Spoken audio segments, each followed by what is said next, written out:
कहानी की शुरुआत होती है एक घने जंगल को दिखाते हुए। एक आदमी पागलों की तरह भाग रहा था, इस उम्मीद में कि शायद उसे इस जंगल से भाग निकलने का कोई रास्ता मिल जाए। लेकिन ये जंगल इतना घना था कि यहाँ से बाहर जाने का कोई रास्ता नहीं नजर आ रहा था। यह आदमी सूरज को देखते हुए आगे बढ़ता है, लेकिन अब सूरज भी धीरे धीरे ढल रहा था। मगर इस आदमी ने भागना नहीं छोड़ा। भागते भागते एक पॉइंट आया जहाँ एक बोर्ड पर लिखा हुआ था पॉइंट ऑफ नो रिटर्न, यानी वहाँ से कोई वापस नहीं जा सकता। साथ ही इस बोर्ड पर नंबर 108B लिखा हुआ था। ये देखकर वो और भी ज्यादा परेशान हो जाता है। धीरे धीरे अंधेरा और बढ़ने लगा और पूरे जंगल में एक अजीब सा खौफ फैल गया। तभी अचानक एकदम से सारे परिंदे उड़कर वहाँ से चले जाते हैं। इस आदमी के कई मील के सफर के बाद भी उसे पूरे जंगल में कोई भी एक जंगली जानवर नहीं दिखाई दिया। न जाने ऐसा क्या था जिसे जंगली जानवर भी डर रहे थे। डर के मारे वह आदमी और भी तेजी से भागने लगा, लेकिन कई घंटों का सफर करने के बाद वह आदमी अचानक एक जगह पर आकर रुक गया और उसके चेहरे पर मायूसी छा गई, क्योंकि उसके सामने वही 108 नंबर वाला साइन बोर्ड था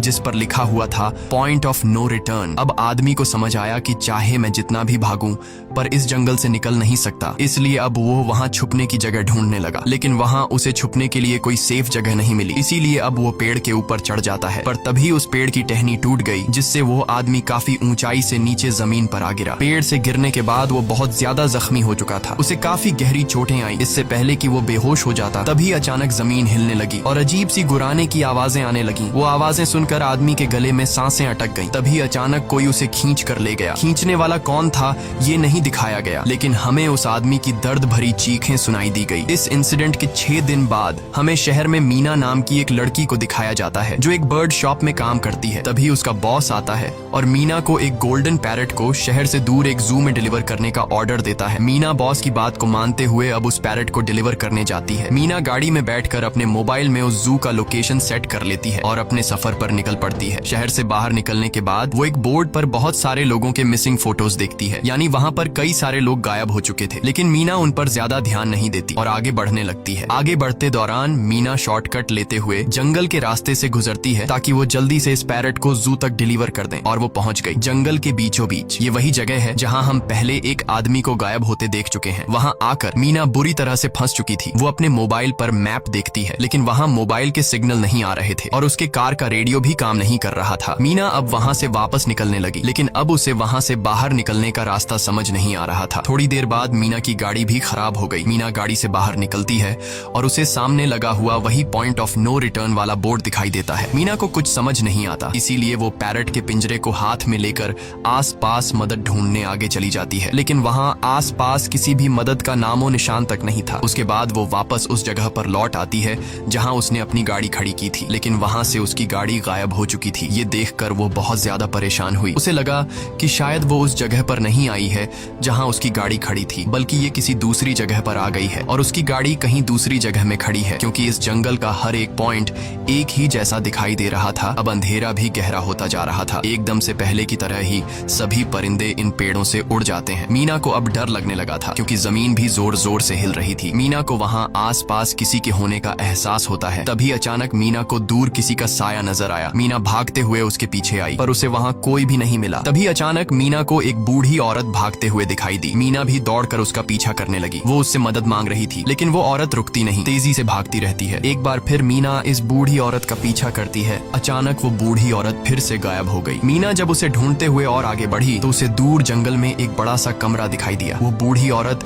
उस कमरे के दरवाजे को खोलकर मीना से कहती है, अगर जिंदा रहना चाहती हो तो जल्दी से अंदर आओ। ये सुनते ही मीना बिना सोचे समझे दौड़ते हुए उस कमरे की तरफ गई। मीना के अंदर आते ही उसने गेट को लॉक कर दिया। मीना देखती है कि ये कोई अजीब सा कमरा है जिसमें एक बहुत बड़ा सा मिरर लगा हुआ था। उस बूढ़ी औरत के साथ यहाँ 2 और लोग भी थे। मीना घबरा कर उन लोगों से पूछती है, ये कौन सी जगह है? इस पर उस बूढ़ी औरत ने जवाब दिया कि इस जगह को हम दी कोब कहते हैं। मेरा नाम है मैडलिन, ये लड़की है कियारा और इस लड़के का नाम है डेनियल। बूढ़ी औरत मीना से कहती है कि अभी बातचीत का वक्त नहीं है, तुम जल्दी से हमारे साथ मिरर के सामने खड़ी हो जाओ, क्योंकि कोई हमें देखने आने वाला है। मीना पूछती है, आखिर हमें कौन देखने आ रहा है? तो वो बूढ़ी औरत उससे कोई जवाब नहीं देती। एकदम बाहर से अजीब सी आवाजें आने लगी। मीना डर के मारे पूछती है कि ये आवाज किस चीज की है? तो कियारा मीना को बताती है कि इन्हें हम वॉचर्स कहते हैं। वे शीशे के दूसरे ओर से हमें देख रहे हैं, पर हम उन्हें नहीं देख सकते। वे हर रात सूरज ढलने के बाद यहाँ आते हैं और हमें देखते रहते हैं जब तक सुबह का सूरज नहीं निकल आता। तभी शीशे के दूसरी तरफ से शोर आने लगा। मीना पूछती है, ये शोर कैसा है? उस बूढ़ी औरत ने बताया कि वॉचर्स तुम्हारे आने से खुश हैं, तुम्हें यहाँ देखकर तालियां बजा रहे हैं। मीना बुरी तरह से कंफ्यूज थी, वो जल्द से जल्द यहाँ से निकलना चाहती थी। मैडलिन जिन्हें वॉचर्स कह रही थी, न तो अब तक मीना ने उन्हें देखा और न ही किसी और ने देखा था। रात गुजर जाती है, सुबह होने पर ये लोग उस जगह से बाहर निकल आते हैं। मैडलिन बताती है कि वे वॉचर्स सिर्फ रात में ही बाहर निकलते हैं, दिन के वक्त हम लोग जंगल में आजाद घूम सकते हैं। मीना रात भर यही सोच रही थी कि कब सुबह होगी और जल्दी से मैं इस जंगल से बाहर निकल जाऊं। इसीलिए वह फौरन जंगल से बाहर निकलने का रास्ता ढूंढने लग जाती है। तब मैडलिन बाकी सबको उसे रोकने से मना कर देती है, जैसे कि वह जानती हो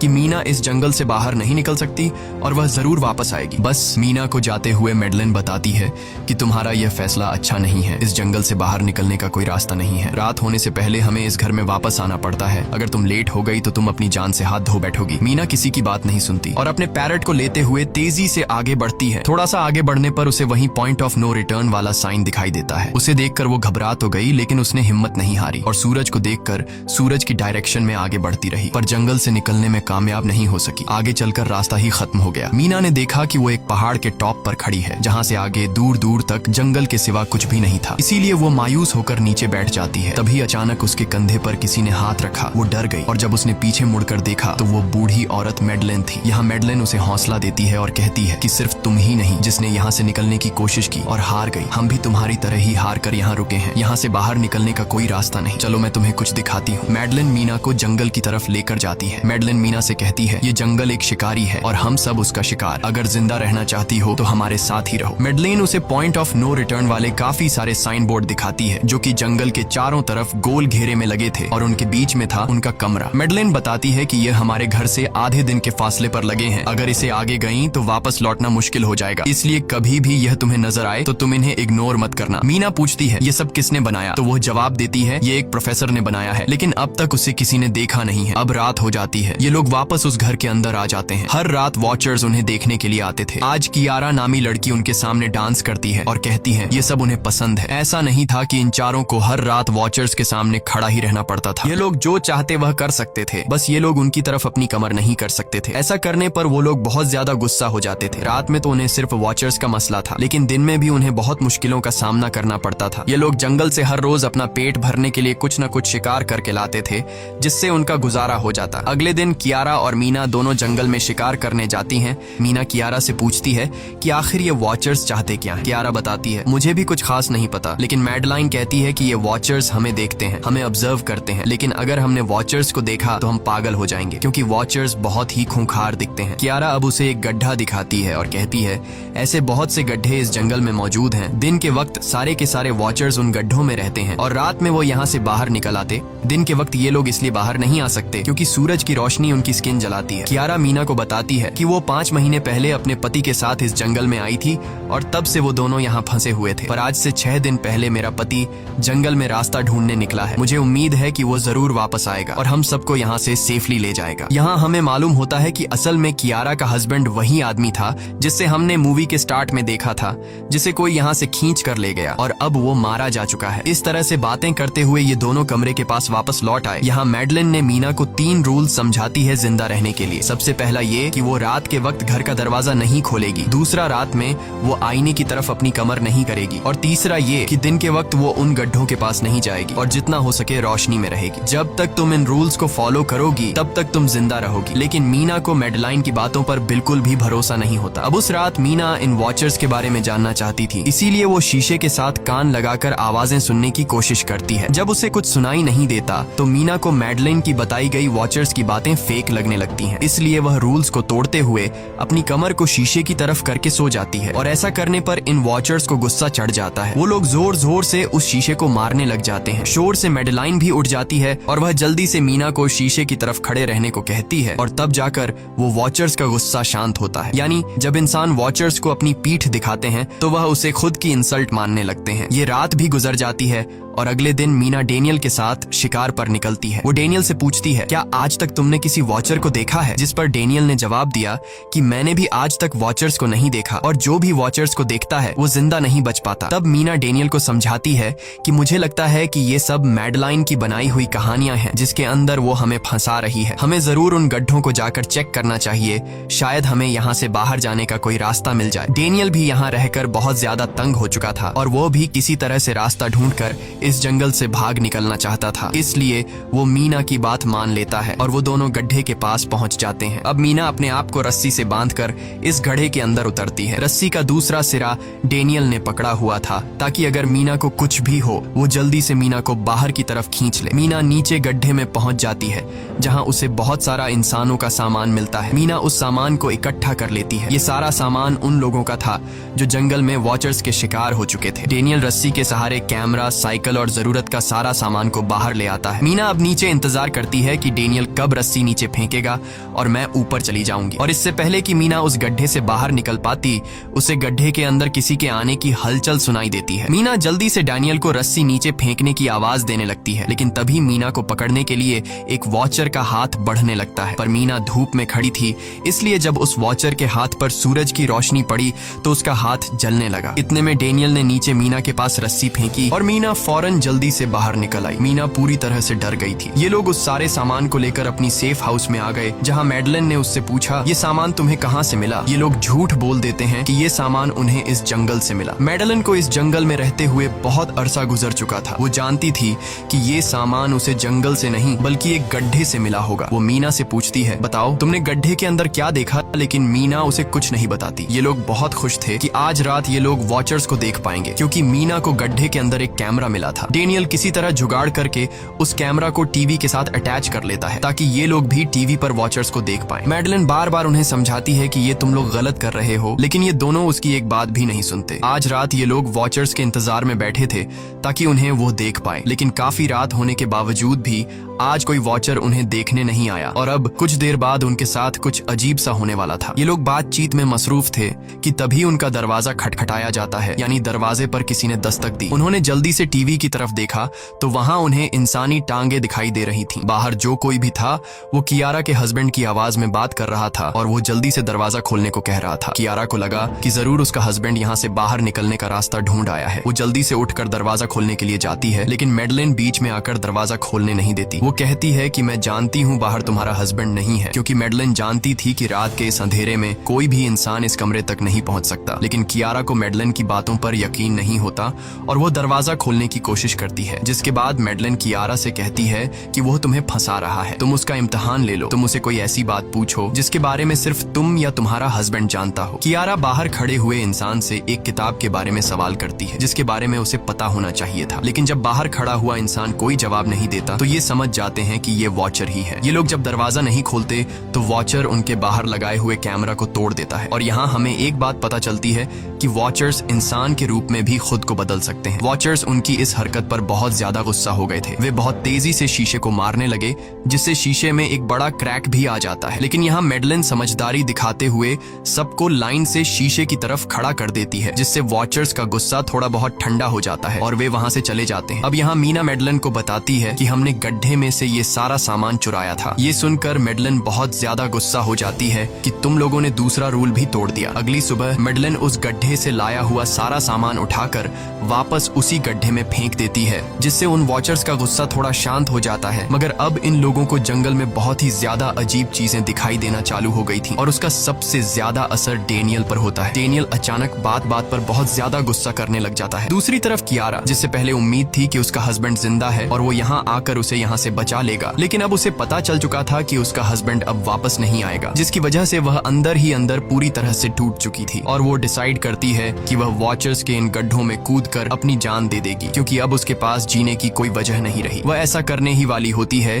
कि मीना आकर उसे बचा लेती है। इसी बीच हम देखते हैं कि डेनियल मैडलिन की तरफ अजीब तरह से देख रहा होता है और वह गुस्से में आकर मैडलिन को पेड़ के साथ बांध लेता है। डेनियल ने कहा कि अब मैं इस बुढ़िया के कोई रूल्स नहीं मानूंगा, अब यहाँ सिर्फ मेरी बात मानी जाएगी। अब रात होने वाली थी, इसलिए डेनियल कमरे की तरफ भागा और कियारा भी उसके पीछे भागी, लेकिन मीना मैडलिन के पास आई और उसकी रस्सियां खोलने लगी। दूसरी तरफ डेनियल ने कियारा को लेकर कमरे का दरवाजा अंदर से बंद कर दिया और मीना और मैडलिन को बाहर वॉचर्स के लिए छोड़ दिया। मीना और मैडलिन डेनियल से दरवाजा खोलने के लिए गिड़गिड़ाते रहे। डेनियल से रिक्वेस्ट करते हैं कि प्लीज दरवाजा खोल दो, लेकिन डेनियल ने दरवाजा नहीं खोला। अब बाहर चारों तरफ अंधेरा छा गया और वॉचर्स के आने का टाइम हो गया, इसलिए अब मजबूरन उन्हें अपनी जान बचाने के लिए एक घने पेड़ के नीचे रहकर छिपना पड़ा। थोड़ी देर बाद उन्हें वॉचर्स की गुराने की आवाजें आने लगी। इस टाइम मीना और मैडलिन के साथ हमें भी उन वॉचर्स की एक झलक दिखाई जाती है। ये लोग लंबे, पतले और खतरनाक थे। सब अपने अपने गड्ढों से निकलकर इंसानों को देखने के लिए उस सेफ रूम तक पहुंचते हैं और जब ये लोग देखते हैं कि मीना और मैडलिन वहां नहीं हैं, तो वो उनको खाने के लिए जंगल में ढूंढने लग जाते हैं। और जब ये वॉचर्स दूर जाते हैं तो मौके का फायदा उठाते हुए ये दोनों फिर से सेफ रूम तक आ जाते हैं और डैनियल से रो रो कर दरवाजा खोलने को कहते हैं। इस बार डैनियल के दिल में रहम जाग जाता है और वो उनके लिए दरवाजा खोल लेता है। अब अंदर जाने के बाद पहले तो मैडलिन डैनियल पर गुस्सा करती है और फिर इन सबको शीशे के सामने खड़ा करके वॉचर्स के बारे में कुछ बातें बताती है। मैडलिन ने कहा कि अब तक हम बहुत से रूल्स तोड़ चुके हैं, इसलिए मुझे नहीं लगता कि इस बार वॉचर्स हमें माफ करेंगे। मैं तुम लोगों को वॉचर्स के बारे में कुछ सच्चाई बताना चाहती हूँ। दरअसल मैं जब यहाँ पहली बार आई थी तो मैंने कुछ ऐसा देखा जिससे मेरे होश उड़ गए। मैंने अपना ही एक डुप्लीकेट देखा। असल में वो एक वॉचर था जो मेरा रूप लेने की कोशिश कर रहा था। हालांकि उसकी आंखें और बाल बिल्कुल परफेक्ट नहीं थे। मीना ने पूछा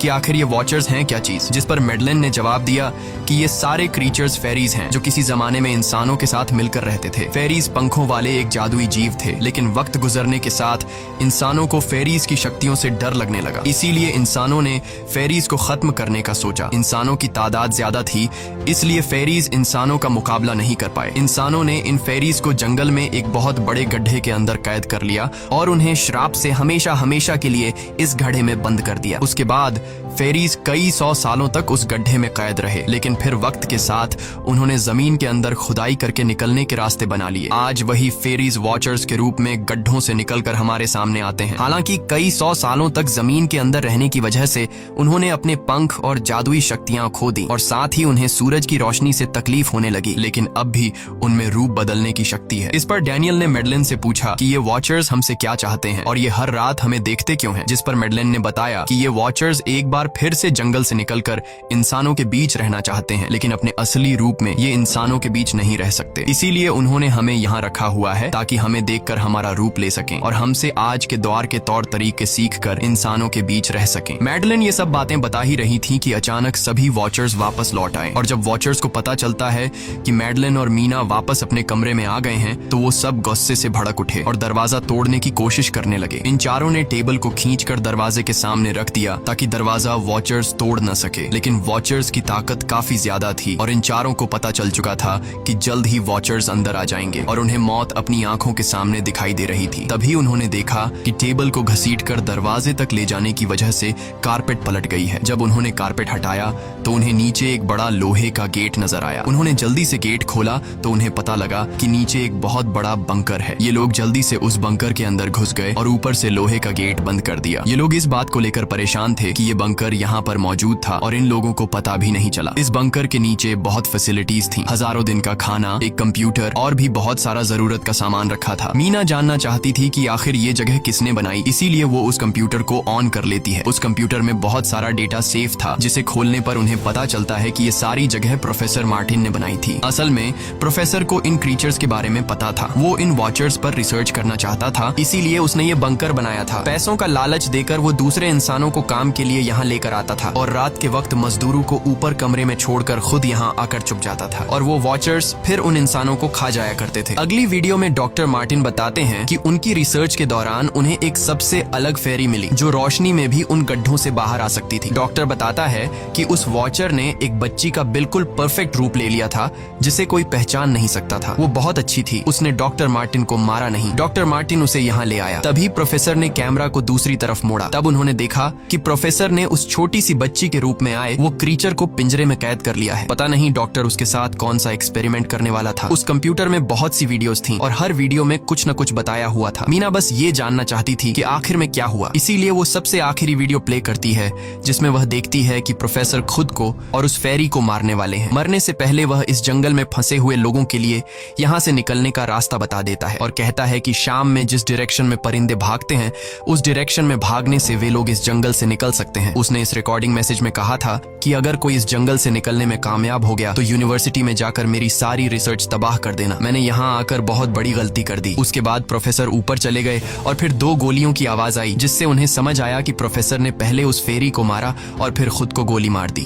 आज रात ये चारों बहुत खुश थे क्योंकि उन्हें इस जंगल से जान छुड़ाने का रास्ता मिल गया था। अगली सुबह सभी लोग अब बंकर से बाहर निकलते हैं तो देखते हैं कि उनका सेफ हाउस उन वॉचर्स ने पूरी तरह तबाह कर दिया है और आज के दिन उन्हें लाजमी इस जंगल से निकलना होगा, वरना ये लोग मारे जाएंगे क्योंकि रात को अब उनके पास छिपने के लिए कमरा भी नहीं बचाता। ये लोग अब यहाँ जंगल से निकलने के रास्ते में बढ़ने लगते हैं। वो परिंदे जिनके बारे में प्रोफेसर बता रहे थे वे तो शाम को उड़ने वाले थे, लेकिन उन्हें शाम होने से पहले जंगल से बाहर निकलना था। इसलिए मीना अपने पास मौजूद पैरट को आजाद कर देती है। जिस डायरेक्शन में वह उड़ता है उसी डायरेक्शन में ये लोग चलने लग जाते हैं। चलते हुए रास्ते में ही उन्हें एक कब्र मिली। मैडेलिन उस कब्र को देखकर बताती है कि एक वक्त था जब ये लोग इंसानों के साथ रहते थे, लेकिन इंसानों ने उनके साथ बहुत बुरा किया, धोखा किया और उन्हें यहाँ जंगलों में फंसाकर खुद चले गए। कई घंटे सफर करने के बाद ये लोग एक नदी के पास पहुंच गए। वहाँ उन्हें प्रोफेसर का एक बोट मिला, जिसको देखकर ये लोग बहुत खुश हुए, लेकिन उनकी खुशी अब कुछ ही देर की मेहमान थी क्योंकि अब अंधेरा हो चुका था और वॉचर्स के आने का वक्त हो गया था। उससे पहले कि ये लोग डॉक्टर मार्टिन की बोट में बैठकर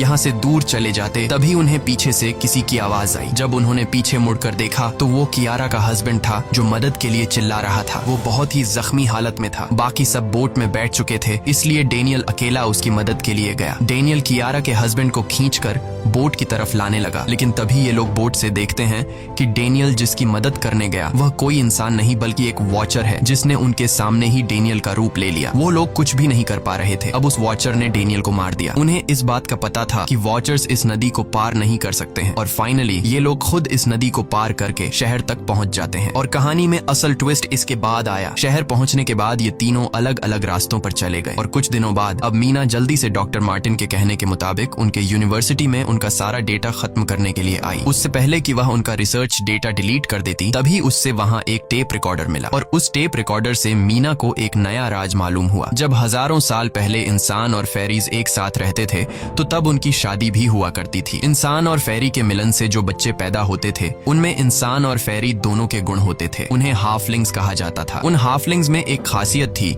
कि वे रूप बदलने में इतने माहिर होते थे कि वे किसी मरे हुए इंसान का रूप भी बदल सकते थे। प्रोफेसर का मानना था कि जब इंसानों ने फेरीज को जंगल के अंदर गढ़ों में कैद कर लिया था, तब हाफलिंग इंसानों के बीच अपना रूप बदलकर चुपके से रहने लगे और वो आज भी किसी न किसी रूप में इंसानों के बीच मौजूद है। मीना जब प्रोफेसर के ऑफिस में आई और वहाँ पर जांचबीन करने लगी तो वहाँ उसके हाथ कुछ ऐसी तस्वीरें लगी जिसने उसके होश उड़ा दिए। उसने देखा कि तस्वीर में जो प्रोफेसर के साथ लेडी खड़ी है वो कोई और नहीं बल्कि मैडेलिन है और असल में मैडेलिन प्रोफेसर की वाइफ है। वो कंफ्यूज हो जाती है कि मैडेलिन ने उसे यह बातें क्यों नहीं बताई। इस भारी कंफ्यूजन को शेयर करने के लिए वो कियारा के पास आती है और उसे बताती है कि जिस मैडेलिन से हम जंगल में मिले थे वो असल में प्रोफेसर मार्टिन की वाइफ है, लेकिन उसने हमें यह सच्चाई इसलिए नहीं बताई क्योंकि वो खुद एक इंसान नहीं बल्कि एक रूप बदलने वाली फेरी थी। मैंने जब रिसर्च किया तो मुझे पता चला कि काफी साल पहले प्रोफेसर की वाइफ मैडेलिन कैंसर की वजह से मर गई थी। ये सुनकर कियारा कहती है कि फिर वो मैडेलिन कौन थी जो इतने समय से हमारे साथ थी। इस पर मीना कहती है, मुझे सब समझ आ रहा है। दरअसल प्रोफेसर अपनी वाइफ के मरने से बहुत दुखी थे और उसे हर हाल में वापस पाना चाहते थे और जब प्रोफेसर को इन रूप बदलने वाली फेरीज के बारे में पता चला तो प्रोफेसर ने